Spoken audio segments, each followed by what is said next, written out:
Salam sejahtera, saudara yang kekasih di dalam nama Tuhan Yesus Kristus. Terus kita lagi memikirkan apa yang diajarkan oleh Alkitab kepada kita. Dan sekarang kita akan memikirkan bagaimana orang-orang Israel meminta raja sehingga ada perubahan dari pola teokrasi ke monarki. Nah, kita akan membaca di dalam 1 Samuel pasal 8 ayat 1 sampai 22, tetapi kita akan membaca hanya 1 sampai 9 saja. Namun perikop ini sampai 22. 1 sampai 9 demikian firman Tuhan. Setelah Samuel menjadi tua, diangkatnyalah anak-anaknya laki-laki menjadi hakim atas orang Israel. Nama anaknya yang sulung ialah Yoel, dan nama anaknya yang kedua ialah Abia. Keduanya menjadi hakim di Berseba. Tetapi anak-anaknya itu tidak hidup seperti ayahnya. Mereka mengejar laba, menerima suap, dan memutar balikkan keadilan. Sebab itu berkumpullah semua tua-tua Israel. Mereka datang kepada Samuel di Rama dan berkata kepadanya, "Engkau sudah tua dan anak-anakmu tidak hidup seperti engkau. Maka angkatlah sekarang seorang raja atas kami untuk memerintah kami, seperti pada segala bangsa-bangsa lain." Waktu mereka berkata, "Berikanlah kepada kami seorang raja untuk memerintah kami," perkataan itu mengesalkan Samuel. Maka berdoalah Samuel kepada Tuhan. Tuhan berfirman kepada Samuel, "Dengarkanlah perkataan bangsa itu dalam segala hal yang dikatakan mereka kepadamu. Sebab bukan engkau yang mereka tolak, tetapi akulah yang mereka tolak, supaya jangan aku menjadi raja atas mereka. Tepat seperti yang dilakukan mereka kepadaku sejak hari aku menuntun mereka keluar dari Mesir sampai hari ini, yakni meninggalkan daku dan beribadah kepada Allah lain. Demikianlah juga dilakukan mereka kepadamu. Oleh sebab itu, dengarkanlah permintaan mereka. Hanya peringatkanlah mereka dengan sungguh-sungguh dan beritahukanlah kepada mereka apa yang menjadi hak raja yang akan memerintah mereka." Nah, saudaraku yang kekasih, menarik sekali bagian ini kalau kita pikirkan bersama-sama. Samuel mengangkat anaknya untuk terus menjadi hakim di Israel. Tetapi rupa-rupanya kualitas anak Samuel tidak seperti anaknya, mengakibatkan munculnya penolakan dari jemaat pada waktu itu. Ini penting untuk kita sikapi. Karena bagaimanapun pemimpin menjadi pemimpin bukan karena mewarisinya dari ayahnya. Sekarang ada tren, ya, pendeta kemudian turun kepada anaknya. Sekalipun kualitas anak tidak seperti ayahnya misalnya. Ya, ini menjadi sangat mengerikan. Di sana dikatakan bagaimana anak-anak ini mengejar laba, menerima suap, memutar balikan keadilan. Sehingga gambaran ini dengan segera mudah kita tangkap bagaimana anak Samuel memainkan peran yang sangat memprihatinkan. Bagaimana anak Samuel telah menempatkan posisi yang sangat menakutkan, hidup semau-maunya. Nah, oleh karena itu saudaraku yang kekasih, bagaimana mereka menerima suap, bagaimana mereka memutarkan balikan keadaan, mengakibatkan kegalauan, kepedihan di hati Samuel dan juga penolakan dari bangsa Israel. Maka mereka menghadap kepada Samuel yang sudah tua dan menolak. Lalu berkata, "Berikanlah kami seorang raja." Jadi, waktu mereka meminta seorang raja untuk memerintah mereka, itu datang dari kehendak mereka karena melihat kerajaan-kerajaan lain punya raja. Mengapa kami tidak? Kami tidak maunya hakim saja. Ada kelihatan unsur di sana. Kelemahan anak Samuel dijadikan alasan, dijadikan pintu untuk mereka merombak sistem yang sudah ada dan berjalan. Mereka mau mengubah sistem itu dari teokrasi menjadi monarki, dari di mana Allah memerintah lewat hambanya, hakimnya atau nabinya, menjadi pemerintahan lewat raja dalam sistemnya, supaya mereka punya raja seperti yang lainnya.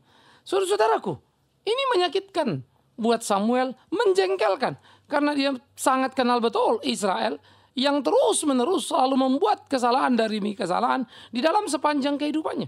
Padahal mereka punya status yang sangat luar biasa, bangsa pilihan. Tapi sayang ternyata mereka tidak hidup seperti apa yang seharusnya.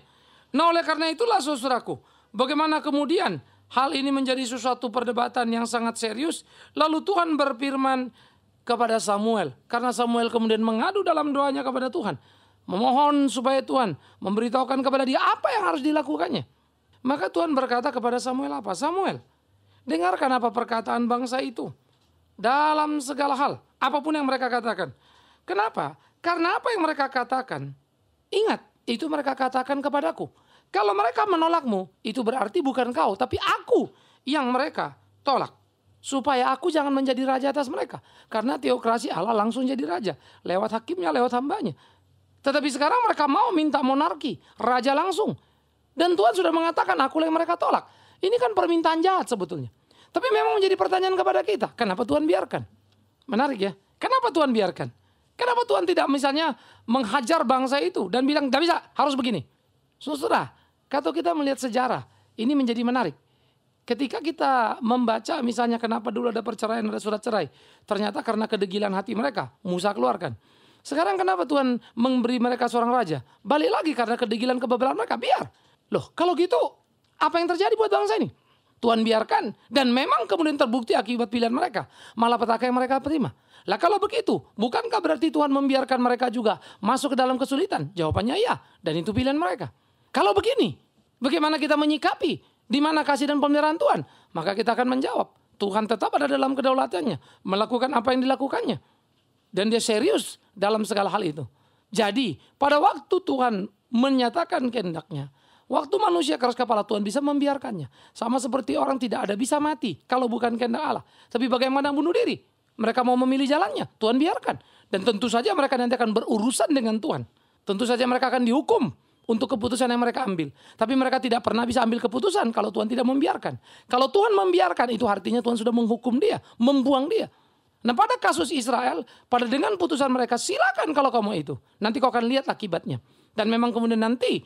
Kalau kita membaca berikut kita akan melihat. Dan ini akan berulang kembali. Bagaimana Israel mengalami kepahitan, kegetiran justru dalam sistem kerajaan yang mereka anut. Nah jadi saudaraku. Mereka ngotot minta raja. Dan Tuhan berkata Samuel. Bukan engkau yang ditolak mereka, tetapi aku. Seperti apa yang dikatakan mereka kepadaku. Sejak hari aku menuntun mereka keluar dari Mesir. Sampai hari ini. Ia meninggalkan daku dan beribadah kepada Allah lain. Demikian juga mereka lakukan kepadamu. Tuhan merimain bagaimana orang Israel itu bebal. Tuhan merimain memang kembali kepada Samuel. Bagaimana di padang gurun. Kebebalan itu terus menerus berlanjut. Bagaimana mereka menyembah berhala demi berhala. Padahal dalam khotbah Yosua di perpisahannya. Ia mengatakan, pilih kepada siapa kalian akan beribadah. Dan Yosua berkata, aku akan beribadah dan seisi rumah tanggaku kepada Allah. Tapi engkau seperti apa? Jangan lagi engkau seperti nenek moyangmu morat marit. Sekarang tetapkan pilihanmu. Mereka bilang pada Allah. Tapi balik lagi dan kembali lagi. Betapa kebebalan itu menjadi warna-warni dalam kehidupan. Tetapi kalau Tuhan membiarkan, bukan Tuhan tidak berdaya. Tapi justru Tuhan mau supaya manusia belajar. Betapa pilihannya adalah sebuah kebodohan. Yang akhirnya patut untuk disesali. Tapi seringkali terlambat untuk disesali. Menjadi kepahitan. Menjadi kegetiran. Karena itu kita harus belajar. Jangan keras hati di dalam tiap kehidupan kita. Jangan hanya ngotot dengan apa yang kita mau. Tanpa mau untuk memperhatikan apa yang Tuhan mau. Kita memaksakan kehendak kita. Mengakibatkan kekacauan. Justru pada seluruh tatanan hidup kita. Hati. Nah oleh karena itu saudaraku yang kekasih. Apa yang kemudian terjadi menjadi sesuatu yang luar biasa. Tetapi Tuhan berkata kepada Samuel, namun demikian peringatkan kepada mereka. Apa yang akan menjadi hak raja kalau raja yang memerintah mereka?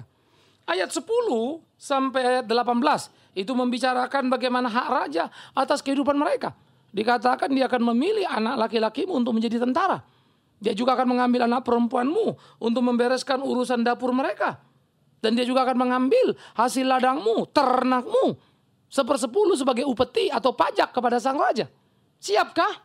Sebetulnya gambaran ini kan sudah menjadi sesuatu kesedihan buat mereka. Karena ada banyak apa yang menjadi privilege mereka selama ini. Anak laki-laki atau anak perempuan. Sekarang berpindah menjadi bagian dan kekuasaan raja. Bagaimana ladang mereka? Bagaimana ternak mereka? Yang selama ini mutlak dalam pemeliharaan mereka. Sekarang harus ada upeti dan pajak kepada raja. Sebetulnya itu menjadi gambaran yang sulit bukan? Betapa sistem monarki tidak menjanjikan sesuatu yang luar biasa dibandingkan sistem teokrasi. Betapa sistem teokrasi sesungguh-sungguhnya lebih baik daripada monarki. Tetapi nalar mereka sudah tumpul. Mereka sudah membabi buta. Maka mereka tidak peduli dan berkata di dalam ayat berikutnya ayat 19. Tetapi bangsa itu menolak mendengarkan perkataan Samuel. Dan mereka berkata tidak harus ada raja atas kami. Waduh. Saudara-saudaraku, harus ada raja atas kami. Samuel sudah memberitahukan apa konsekuensi punya raja. Berdasarkan apa yang Tuhan katakan. Mereka tidak peduli pada Samuel, mereka tidak peduli pada Tuhan, mereka hanya peduli pada apa yang mereka pahami. Supaya kami juga seperti bangsa lain yang punya raja. Kami punya raja seperti bangsa lain yang memerintah kami. Dan kami akan mendengarkan perkataan raja kami. Berikan kami seorang raja. Saudara-saudaraku, ini menjadi sesuatu yang sangat mengerikan. Mereka menggugat. Mereka tidak mau mendengar segala akibat yang muncul. Sekalipun akibat itu, seperti yang sudah saya katakan tadi, melorot atau memerogoti banyak hak mereka. Anak laki-laki akan menjadi tentara, anak perempuan urusan dapur, begitu ya, ternak, kebun, semua akan ada upeti atau pajak kepada raja. Mereka tidak peduli. Mereka tidak mau tahu bahwa itu adalah gambaran dari sebuah sistem kerajaan di mana raja harus hidup dengan segala keberadaan dan kemegahan dan kemewahannya, dan tentu saja istana raja tidak ada yang kecil. Itu berarti biaya hidup yang tinggi. Tapi mereka tidak mau tahu. Yang mereka tahu hanya mereka mau raja. Yang mereka tahu hanya mereka harus diberi. Mereka tidak mau tahu yang lainnya. Ironis, tapi itu yang terjadi. Ironis sekali lagi, tapi itulah yang terjadi. Nah, oleh karena itu bagaimana kita melihat fakta di depan mata kita, sebuah kepahitan kegetiran, di mana kita melihat fakta di depan mata kita, pengabaian oleh umat Israel dalam kebebalan yang mengabaikan kedaulatan Allah yang memerintah mereka, Allah yang sudah membawa mereka keluar dari Mesir, Allah yang memimpin mereka di tanah perjanjian. Mereka abaikan semua. Mereka sudah tidak mau tahu. Mereka sudah tidak mau peduli lagi itu. Ya, mereka mau tahu hanya satu. Kami mau punya raja. Seperti bangsa lain punya raja. Apapun resikonya, kami tanggung. Kelihatan ponga dan sombongnya luar biasa, bukan? Di dalam ketidaktahuan mereka ngotot. Tuhan beritahu yang baik mereka tolak. Tuhan mereka tolak. Sehingga sistem kerajaan hanyalah sebuah sistem yang muncul di dalam Israel. Di mana orang-orang Israel menyatakan keinginan dan seleranya. Mau melepaskan diri dari Allah, mau pengen sama dengan bangsa lain. Padahal seharusnya bangsa lain yang mencontoh mereka. Seharusnya bangsa lain melihat mereka hidup dalam suasana teokrasi yang indah. Seharusnya mereka jadi kepala bukan ekor. Seharusnya mereka menjadi model, bukan pengikut. Tapi ternyata mental mereka mental ekor. Ekor itu kan cuma ngikut. Maka modal yang muncul di sekitar mereka, apa yang ada, itulah kemudian yang mereka contoh. Dan mereka terlibat di sana. Ironis, tapi itulah kenyataannya. Tragis, itulah situasinya. Saudara-saudaraku, orang Israel sebetulnya menghina dirinya dengan melepaskan persekutuannya dengan Tuhannya. Orang Israel sebetulnya mengancam masa depannya dengan mengubah teokrasi ke monarki hanya karena ketidaktahuan.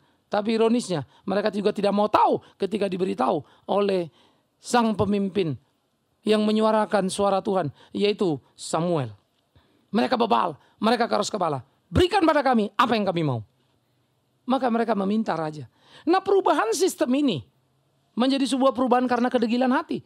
Dari teokrasi ke monarki. Dari Allah yang memerintah menjadi raja yang mereka pilih atas mereka. Ingat, itu menjadi pilihan yang salah. Pilihan mereka. Perhatikan sekali lagi pilihan mereka. Perhatikan sekali lagi pilihan mereka. Saya mau tekankan itu. Banyak sekali orang mengambil keputusan berdasarkan pilihan dan selera dirinya. Dan sebetulnya dia menolak Tuhan dalam apa yang Tuhan kerjakan baginya. Dia tidak mau tahu yang lainnya. Dan itu sangat menyedihkan hati Tuhan. Tapi itulah kebebalan manusia. Tuhan membiarkan bukan karena Tuhan berkenan. Tuhan membiarkan supaya manusia belajar di dalamnya. Belajar karenanya. Supaya manusia tahu apa yang menjadi prinsip dari apa yang Allah mau. Nah, oleh karena itu saudaraku yang kekasih, ini menjadi bagian penting untuk kita pelajari bersama-sama. Sehingga kita tidak terjebak pada kehidupan di mana kita memaksakan kehendak kita.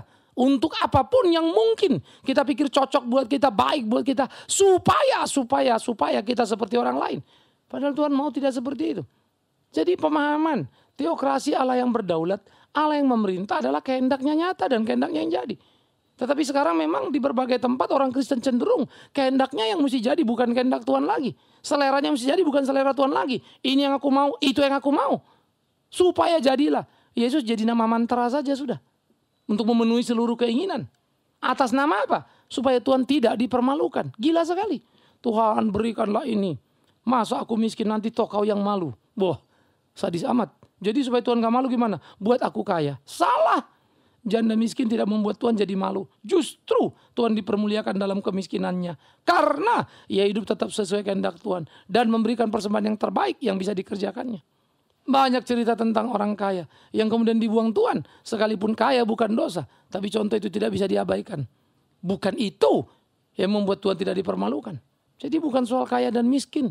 Tapi soal bagaimana sikap hidup kita yang melayani Tuhan. Orang Israel merasa seperti tersisih dari pergaulan dunia. Maka mereka mau raja. Lihat gagah. Padahal tentu mereka yang jadi raja kan ya.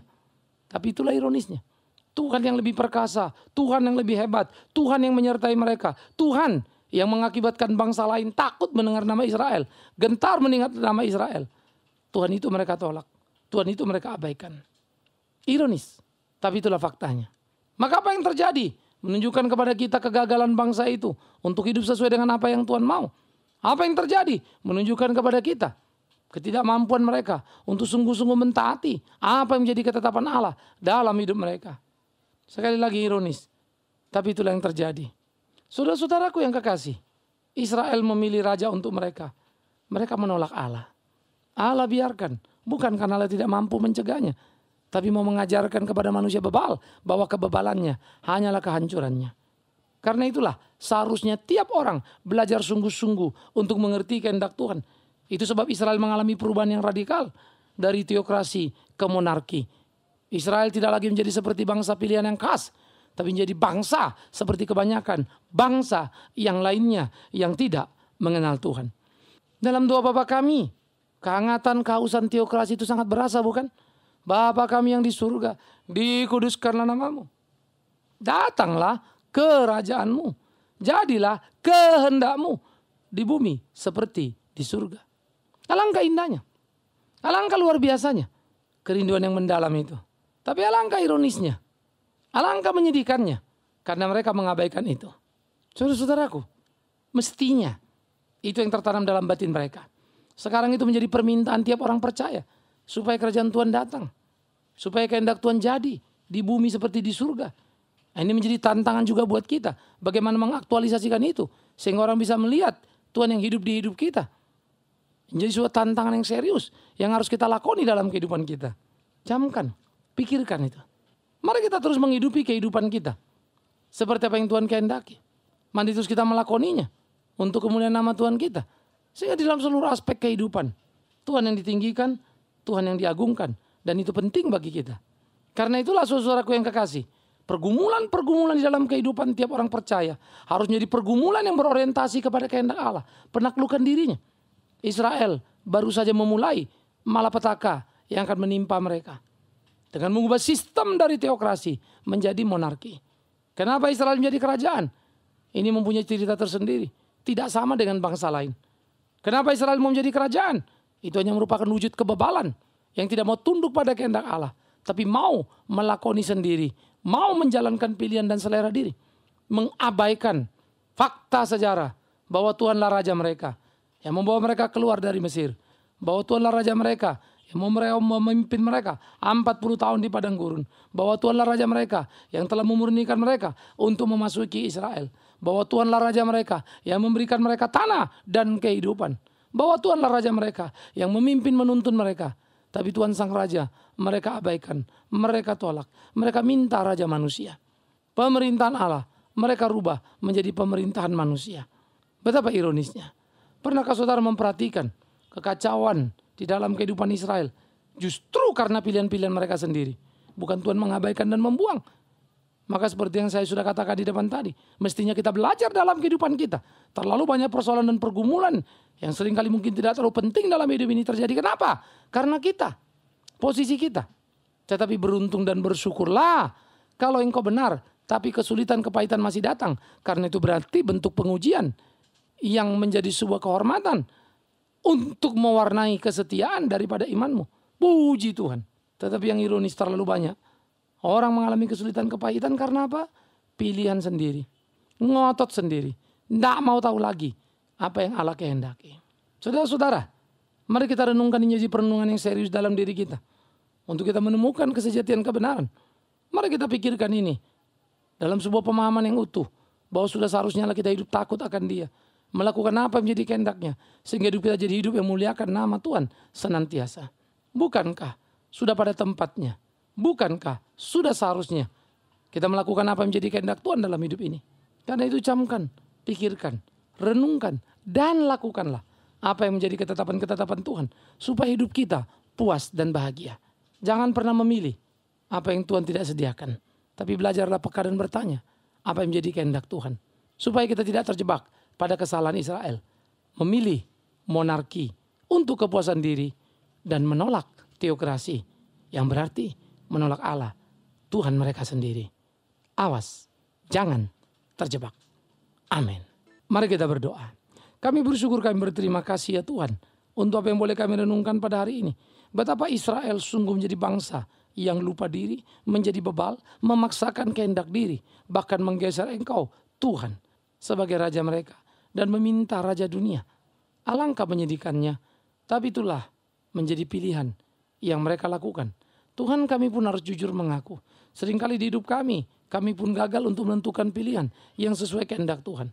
Kami pun seringkali memaksakan apa yang menjadi kehendak diri, sehingga hidup kami tak mencerminkan satu nilai yang tinggi, sehingga hidup kami tak menjadi sebuah kemuliaan bagi nama Tuhan. Bahkan sebaliknya, ampuni kami. Ya Tuhan, kami berdoa, tuntun pimpin dalam tiap langkah, supaya hidup kami jadi hidup yang memuliakan nama-Mu. Di dalamnya Tuhan dipermuliakan. Karena itu kami serahkan segenap hidup kami dalam tangan Tuhan. Di dalam nama Yesus Kristus Tuhan, kami berdoa, kami mengucap syukur, dan terus mohon pimpinan Tuhan dalam sepanjang hidup ini. Terpujilah nama Tuhan, kekal selama-lamanya. Amin.